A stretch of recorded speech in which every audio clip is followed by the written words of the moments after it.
Cole, Jordan, the big breath start always gets me. I love it. I had to sync it up with going live.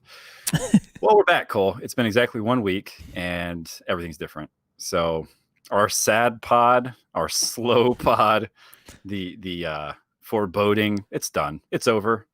Welcome to the new 100 Thieves Valorant. Cole, how are you feeling? You know, it's weird because it's like the things that we're calling for in the LCS were getting delivered in Valorant. So that's a new feeling. Yeah, we do.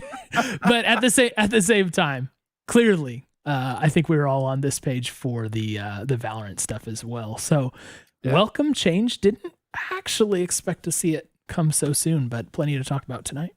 Surely not. And we certainly said, Cole, that it needed to happen. And here we are. I think it's time to fast peak last week. Jordan, let's start the journey together. Yay, let's do First it, Cole. topic. Put us on the clock. We got a new leader, Cole. His name, have you heard of him? His name's Nitro. Nitro0, you mean? Nitro0. I think it's pronounced Nitro0. Aside from everything, Cole, what does this change? How does this change things? Yeah, obviously the big thing for me is that it appears Nitro is going to be the IGL for this team. Ding, ding, ding. And to that, I say hallelujah, because we certainly needed a change at that position. Not just IGL in the game, which was Val, right? Apparently Val for at least the last stretch. But honestly, like just like a team leader, team captain, someone to rally the troops, say the right things. Very important to me, and we appear to finally be getting it. Yeah. You know, we talked last week about strategy and what was our strategy entering the scene, right? And one of the things that I think it'll be interesting to look back on is the positioning of Hiko. And we positioned him as the captain, right? As the linchpin, the piece that we were building around. He got announced, the rest of the roster kind of just appeared. And it's going to be interesting to look back and see if what changes primarily is that he didn't want to be those things, right? Not his style, not his preferred role to play in a team. And look, that's not bad, right? You can't have a team of 5 captains. That wouldn't work, and you shouldn't want that. And I think for some players, that's just not what they're good at. That's fine, right? The captain is not the most valuable person on the team. They play one role, right? And if you want to have a solid team, you need to have 5 people who are the best at their role. And so I think there might be a little bit of this where we look back and we say, we might have set Hiko up in the wrong position to actually deliver what we are looking for and what was promised, which is a squad, right? We never got there. We never got a squad. By virtue of misreading his characteristics, possibly. I would agree with you on those grounds. Though I do have to toss out a soft respectfully disagree on the captain piece. The captain piece is crucial, man. The captain piece being misplayed is what doomed our previous roster from the start. All right. You can't tell me it's not important. And I get the distinction between your best player doesn't need to be your captain. Yeah. That is certainly a thing. Right. Let me I don't want Kevin Durant leading my basketball team, even though he's going to be the best player on it. Exactly. Let me do a hyperspeed rebuttal. If you don't have a good opper, right, but you have a good captain and 4 other good players, are you a good team? Good point. Probably going to be limited, right? Yeah. So that's my point. Ding, ding, ding. Ding, ding, ding. Move on, Dad. Next, Cole. Okay, well, let's go to the next topic. Jordan, take us away. Hiko and Nitro, Cole. I don't know if you've heard the news. These 2 fellows have played together a different game, CSGO. Valorant didn't exist at the time, but they're reunited, Cole, and it feels so ... How does it feel? How do we feel about this? Is it the best thing that ever has happened, or does it not matter? Where are you at? Feels like you got a really useful Christmas gift, but it didn't quite capture your passionate heart. When I was a little kid, I wanted this monster truck like play set that was like the Monster Crunch Arena, and you could drive the Bigfoot up a ramp and crush these like tinfoil molded cars and then like remold them and everything. Thought it was the best thing ever. And I got a like a Casio keyboard little thing from my parents, and I was like, yeah, that's useful, I want that monster truck crasher. That's what it feels like, right? Where it's like, I am happy to have Nitro in here. Like, I think that's good. I'm happy the rosters are changing. And I'm pretty sure it's going to be a good thing. I have my, maybe the like, so they have history together, right? As you mentioned, this is a reunion. Perhaps there's the potential for them to be a little like former boys club with this, and maybe even fall into less mature interactions, less mature like history that they have with each other. We all know that kind of sometimes happens with some people. I don't know if it's going to happen with them. I'm not super worried about it, but I think this is going to be ultimately a very good thing. So I don't mean to be like too lukewarm about it, but I definitely like Hiko and him seem to be kind of buddy. And because of the Hiko flaws that I've harped on a little bit, that puts a little tinge of worry in me. Yeah, I mean, there's certainly, and look, the us and them thing, like it felt very much so Valorant, young program. What we need to be careful about, and what we should be kind of just, watching our steps on is, are we going to create a similar dynamic where it's these two dudes instead of this one dude and the rest of the team? Like, you don't want that, right? And I think the thing about an IGL in these kinds of games, you need a couple different qualities. One of them has to be like, I trust that this person has my best interests in mind, and I'm going to do something that seems not like the best play, right? If you were to boil down IGL, it's kind of that. It's somebody who's saying, hey, look, we should do this because it's going to give us the best chance to win. And there's one guy on the team who's like, yo, dog, what about me? Like, I'm on my own on A site. Are you sure about that? And if you don't have that trust, it falls apart. So yeah, I think I want to make sure, and we got to do this specifically better. We have to set up a cohesive squad that has a lot of trust, that doesn't feel like we got Hiko, we got Nitro, and we got some of the guys are filling in the blanks, right? Yep. We can't have that. Nicely done on the timing, by the way. So that ends that topic. On to the next one. More on what you were saying in a little bit. But for this one, we actually have a graphic to look at. So let's go ahead and move on to that. We're going to talk about Venerated, talking about Highground's departure from the team. So let me pull this thing up really quick. Here it is. There you go. To my right, Cole. Here it is. Listen, you can't add Nitro without dropping at least one player. We went all the way. We dropped 4. And Venerated had some pretty insightful stuff to say about this. Yeah, let me read through this since I've got it. It might be a little difficult for some of you guys to read. It's small so for me this to was read. Venerated in Android's Twitch chat, and he was kind of fielding some questions from some people. We got this from BC in our community who has an eagle eye for this, so thank you for sending this in. He was asked, did you guys have success in the early scrims? And he said, I'm sorry. This was a response to a different piece. And the whole situation was unfortunate. Felt like we were set up from failure from the start. He goes on to say, Hiko just plays way different than Vegas did. We needed time to adjust to that, but we didn't have time. And then BC actually said to him, dude, I hated the PUBG and free Hiko community. It's so toxic. And Venerated said, yep. And Hiko never said anything about all that hate and stuff until we got kicked off the team. Then he goes on to say, he basically said, like, we're all good players and good people and to stop all the hate, but he waited till after we got cut to say that stuff. We're all looking for opportunities as individuals for now, but we might still play together. We don't really know yet. And then someone said he has the most experience. That's why referring to Hiko being kept on. Venerated answered, because he's a big streamer. That part I don't agree with. He's the best player on the team. There is that part too. Goes on to field the question. Imagine if Hiko hadn't said what he did the day the whole team was signed. And Venerated answered, yeah, it would have been way better from the start if he didn't say what he said. But we had played together for a few weeks. We're doing well. That's why we were signed in the first place. And then one final note, he did take time to mention that 100T had was going to help them break their lease because they just moved to LA and allow them to move back. So a lot of information there coming from Venerated himself. Jordan, your reaction? Yeah. Okay. So one, I didn't realize this was actually sideline reporting from our guy, BC. Thanks, BC. That's amazing.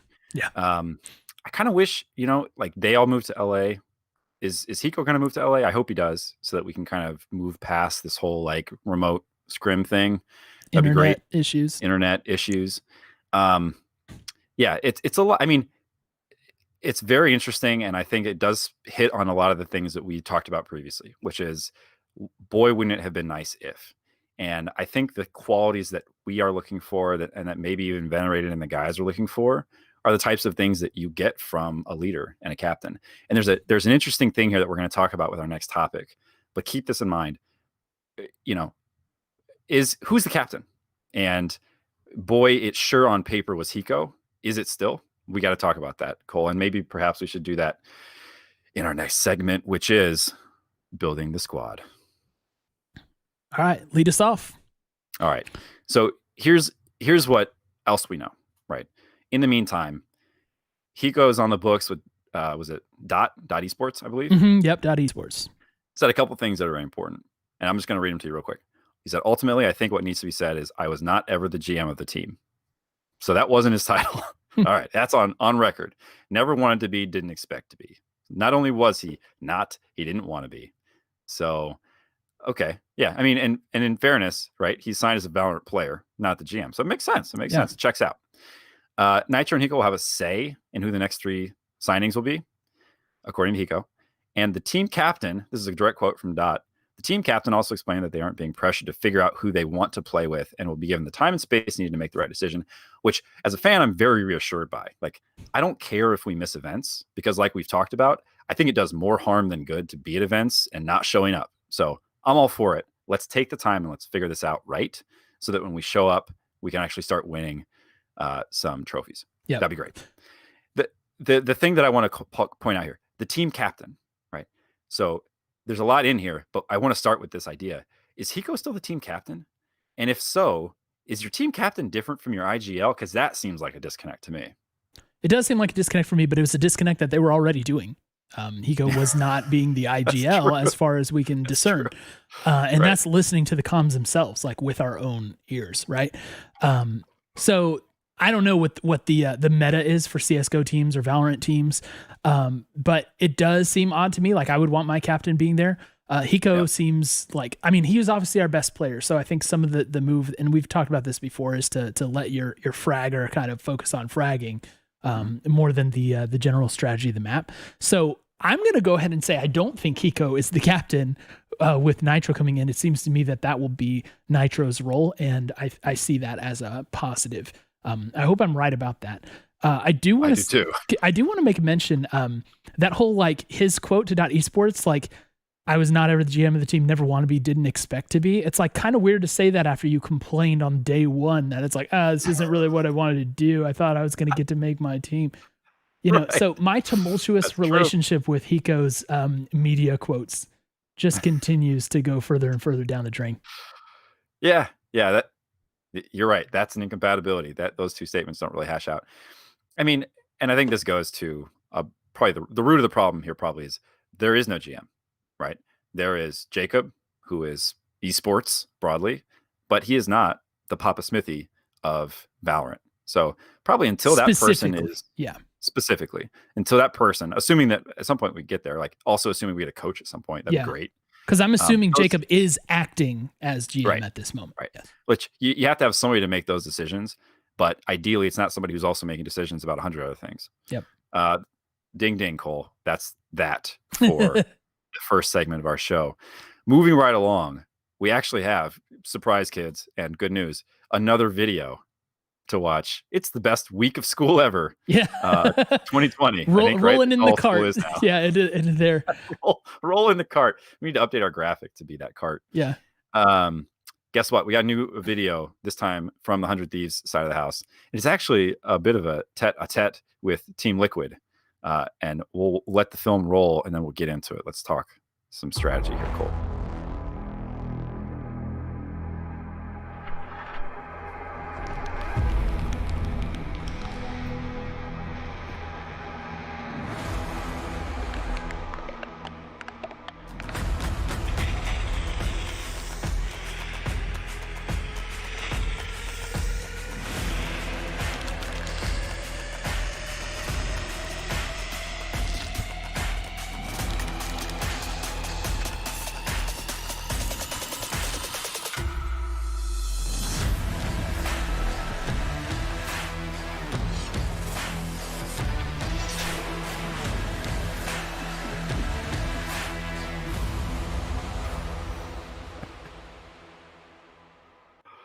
Daddy likey.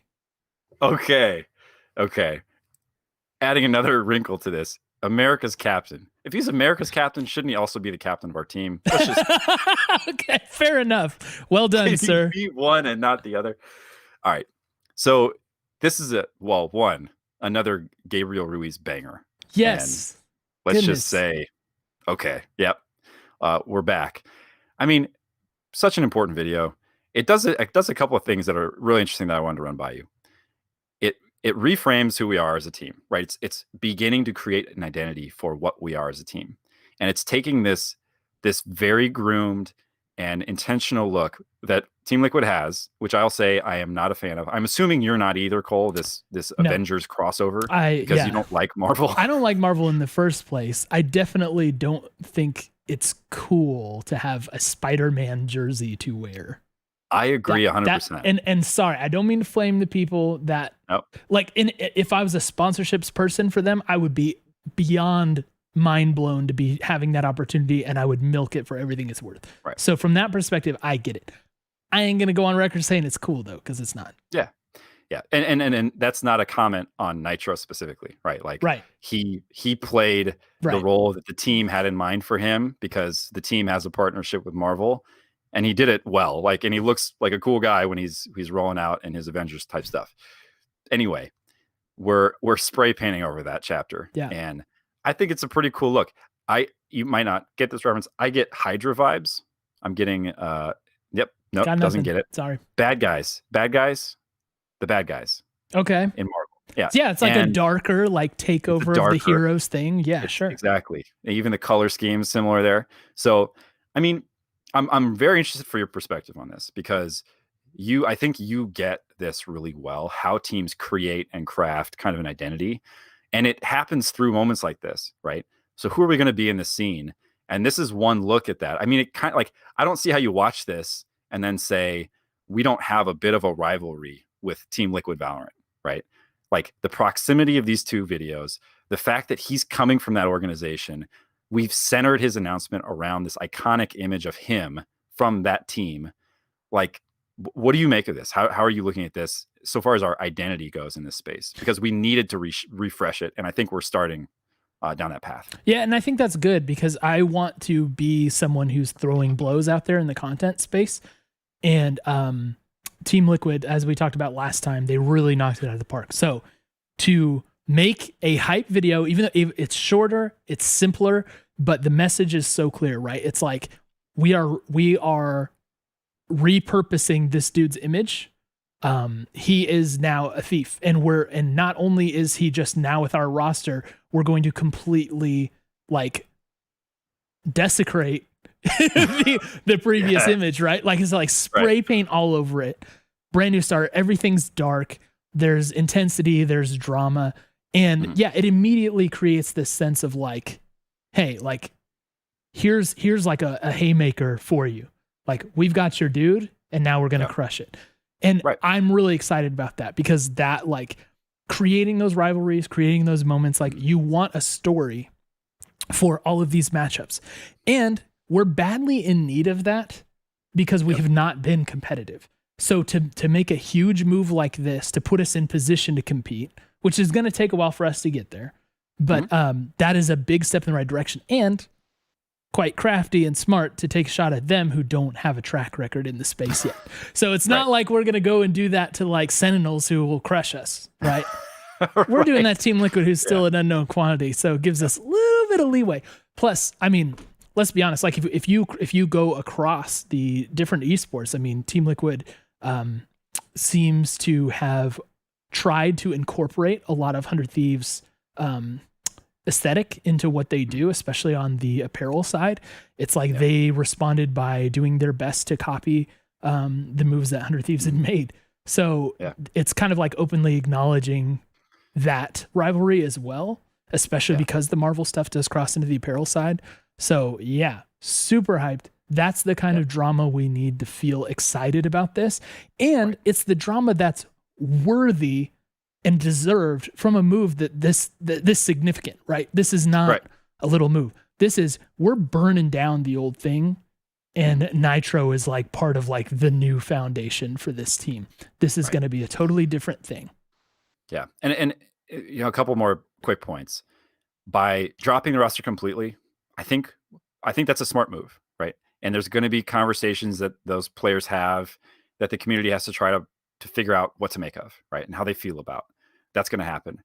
That will very quickly pass if and when we start competing and doing well. And, I do expect, based on these two pieces, that we have a more viable shot at being in a position that we want to be in. The other thing I'll say is, I think Nitro's really interestingly positioned, right? He's a player in his prime. He is, if you watch the Liquid farewell video, he is beloved by Liquid, right? He's not leaving with any bad blood, right? Or at least none publicly aired. They've said that they would put him in their Hall of Fame if they had one, which I'm sure at some point they will, and he'll be there, right? So this is such a huge get for us.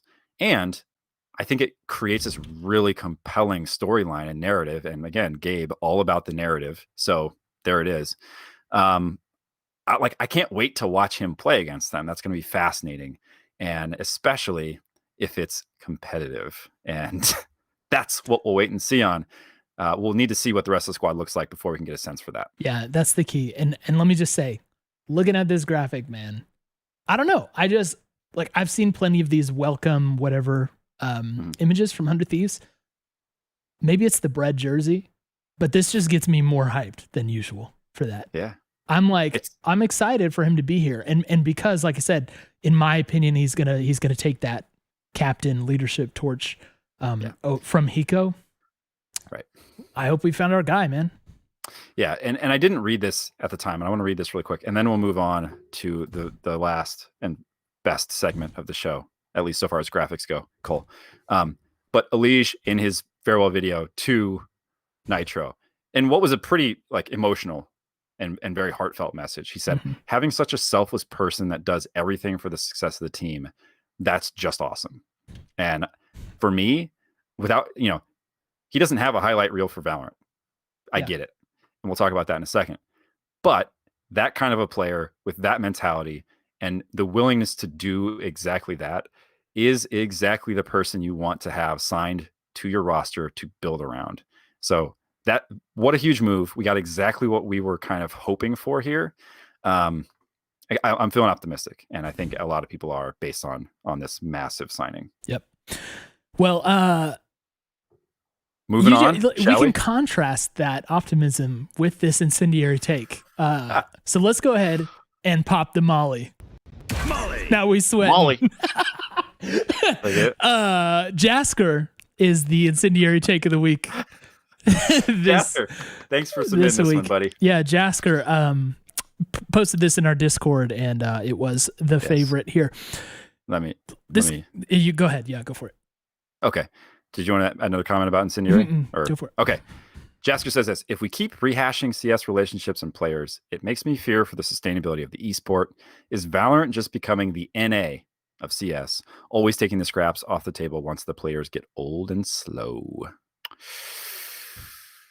So there are a couple things in here. I mean, this game appears to be a global game, and I think we should expect that. And I think also fair to say that NA has a specific and kind of pronounced position in the world of esports as sometimes being the retirement home, right? Depending on the esport you're talking about. Yeah, depending on the game, right? Yep. Not always the best reputation. And so Jaskar's take, are we going to become just another spot for the players to go once they don't really have a long runway? Thoughts? There's something to be said of that for sure. I do think that this is part of the natural evolution of okay, there's a new esport out there, and then the players have to come from somewhere, and people who are grinding out of nowhere aren't really on the table here for the most part. So there will naturally be some bleed over from other esports. CS being the most obvious compatible esport that there is, but something to be said for the age of some of the players that might come over. Hiko, for example, is up there, right? Hiko is just a couple years younger than my old self. He's one of us. He's one of us. # one of us. And so that's a thing. And it's like, especially if the scene is developing and isn't as lucrative or prestigious as the CS scene is, then yeah, I can see that being a thing if we're not careful. But I do have hope that NA has some solid teams, and I think teams that really will be able to compete on a world's level whenever that actually starts happening. Right. So I guess it'll just be us waiting to see what kind of like reputation emerges around the NA Valorant scene. But I mean, I feel like it's promising from some of our top teams that we've seen so far. Hard to say. Yeah. Hard to say because you got barely any context. But once those international events start happening, we're going to have to see how that shakes out. Yeah. And, you know, very hopefully we are in that conversation for top tier NA teams. You know, I think that's certainly, looking at this signing and the moves recently, you could say that's certainly what we're aspiring to and what we're aiming for, right? Hard to look at this and say, they're going to be content to sit in the middle of the pack. You know, I just don't think that's the case. Credit to Jaskar, right? He's done his homework on this, and he brings up another point, not in this take, but kind of separately through conversation that I saw. And I want to bring that up basically to say there is a worst case scenario here, right? Which is that the only fail state of this move, I think, is that this more untested player, right? He's not been grinding. He's been playing CSGO. And if he doesn't make that transition as well as you are assuming he will, right? We're putting a lot of faith in this, that this guy, and there's no reason to think he won't, right? Like we've seen a lot of other players make that switch really successfully. But let's be honest and mindful and recognize, as Jasper's pointed out, that that's still an unknown. Like we don't have a lot of footage of him playing Valorant, and he's streaming right now, so that will be easier to come by, or at least he was. And so yeah, we'll have time to watch. We'll have time to make those assessments and see how it's going. But that is one thing I just want to put out there, as we should keep a close eye on that and make sure that he's able to catch up to the rest of these guys who've been grinding tournaments for months. Well, yeah, kind of months.